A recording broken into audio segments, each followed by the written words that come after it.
Thanks for checking out Sun Bear Specialty Coffee Roasters videos. Today got a special video on the PID from Auber installed onto my Rancilio Silvia.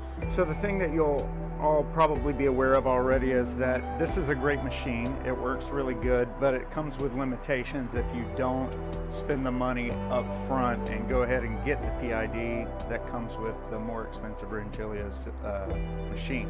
So I have purchased this Auber PID directly from Auber.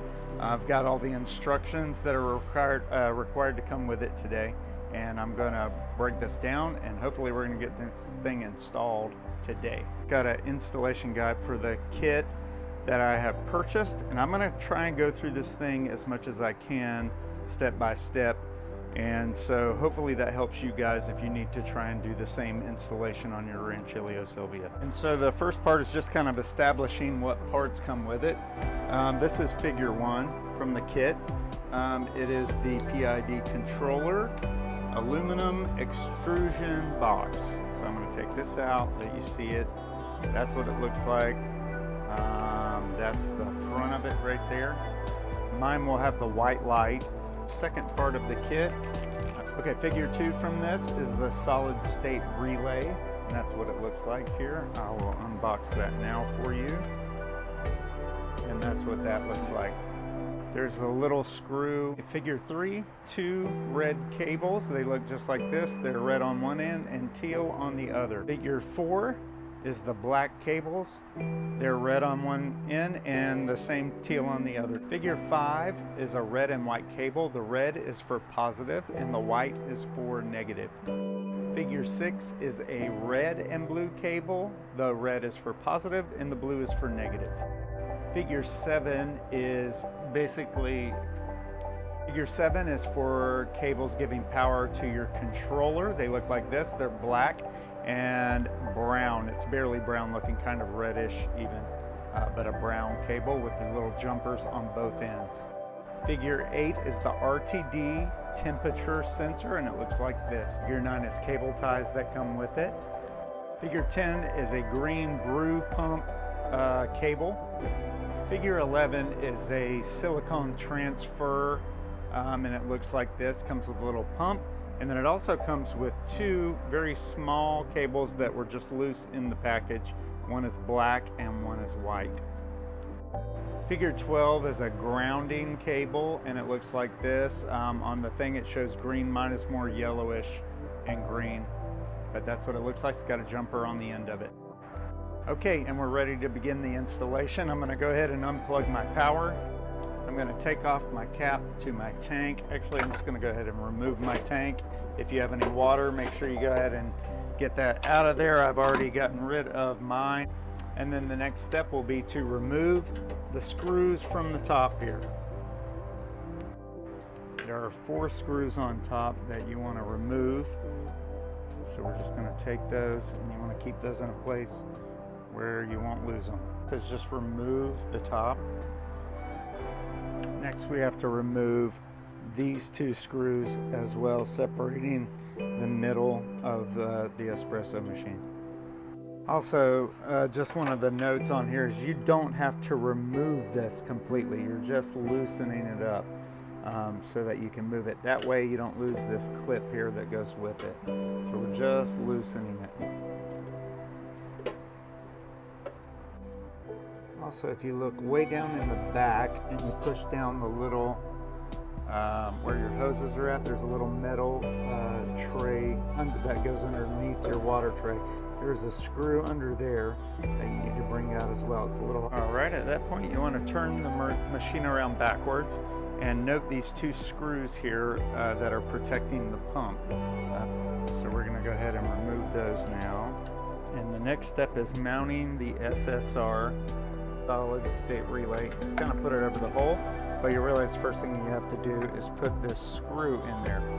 So we are going to take the machine and turn it up on its back, and you're just going to put the screw through there so the SSR can be attached on the other side. So I've got machine laying on its forward. I got my SSR right here. I've taken off of the screw. I've taken the washer off off of the, or sorry, the nut, bolt part off of the screw, and I'm going to run that through the bottom.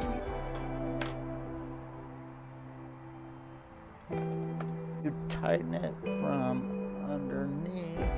We'll just kind of bolt that on there better. This is what the SSR kind of looks like at the end. It's angled. Okay, figure 17 is connecting the SSR cable, and this is what it looks like on the diagram. Okay, and the next part we have here is the two thermostats that are located on top of my boiler here.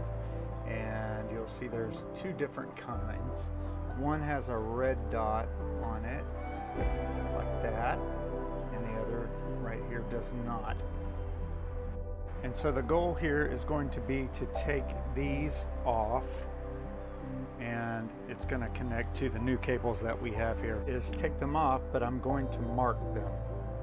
So this one, I'm just going to put B on this because it's for brew, and then this one also, just because I know me and I get confused.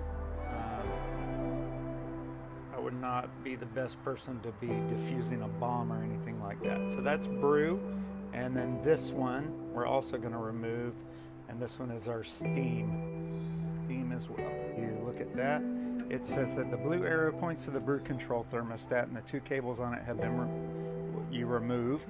So these black cables are what's going to go up here. Okay, this is figure 19 on the instructions. You're going to take the red cables, and it doesn't really say this, but I know it means that you got to route them around here, so I'm going to do that real quick, and then I'm going to come up under here with them. But these are going to connect to the brew cables that we just designated. Connect those. Pretty simple. Okay, so the B is going to go on there, and then the other one is going to go to the other B, which is right here, connected to the brew side. And then the next thing we have here is the black cables, and those are going to do the same thing, but they're going to go to the steam side, like so.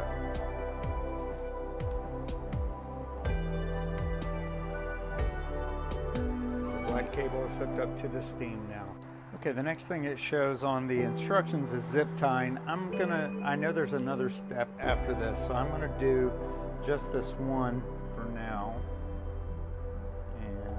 This will help hold this in place. Okay, figure 21 is we need the grounding wire to be connected to the boiler. The one that is the furthest away from the boiler, so I'm thinking this one here. Sorry. Be careful with it as not to break it, but there we go. Okay, and then the goal is to connect these two and piggyback them together like so. And the red should be on the bottom the way it looks, and the green on the top. Then all of the cables will go through this rubber grommet on here.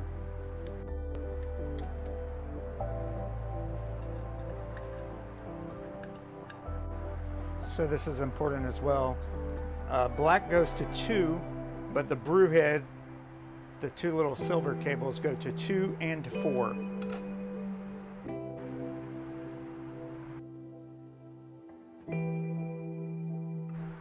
So this is important as well. Black goes to 2, but the brew head, the two little silver cables, go to 2 and to 4.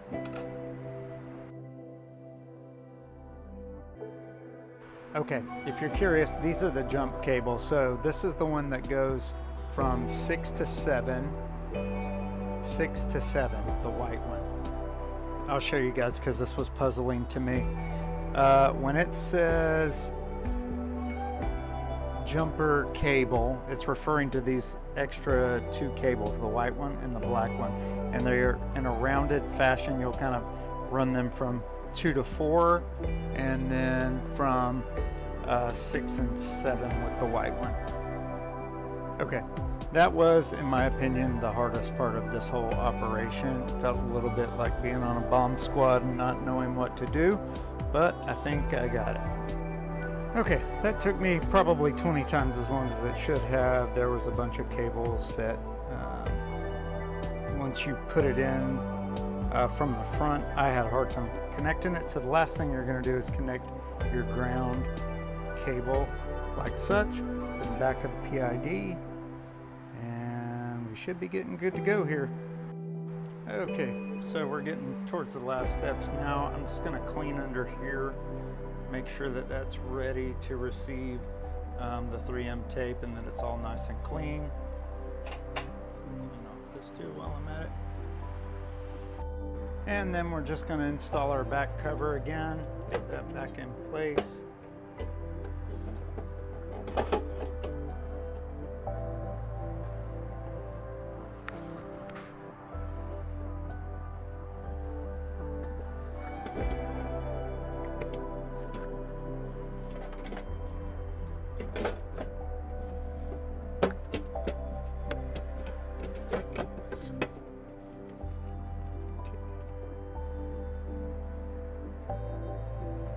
And then lastly, we want to replace our cover.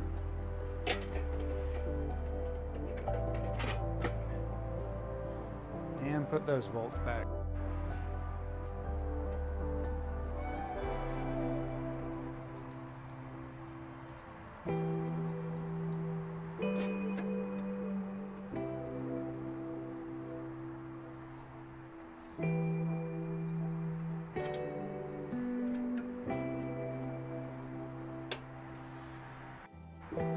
Place your tank and insert the tubes down there. We can go ahead and put water back in and put your lid on, and we're back to where we began. Hey y'all, thank you for sticking around for this video today. Just wanted to say that it was a little more of a difficult process than I anticipated, especially the wiring of this box that you can now see is working and rising up in temperature, but the wiring you have to pay a special attention to, as I realize at least, and just want to make sure that you note that.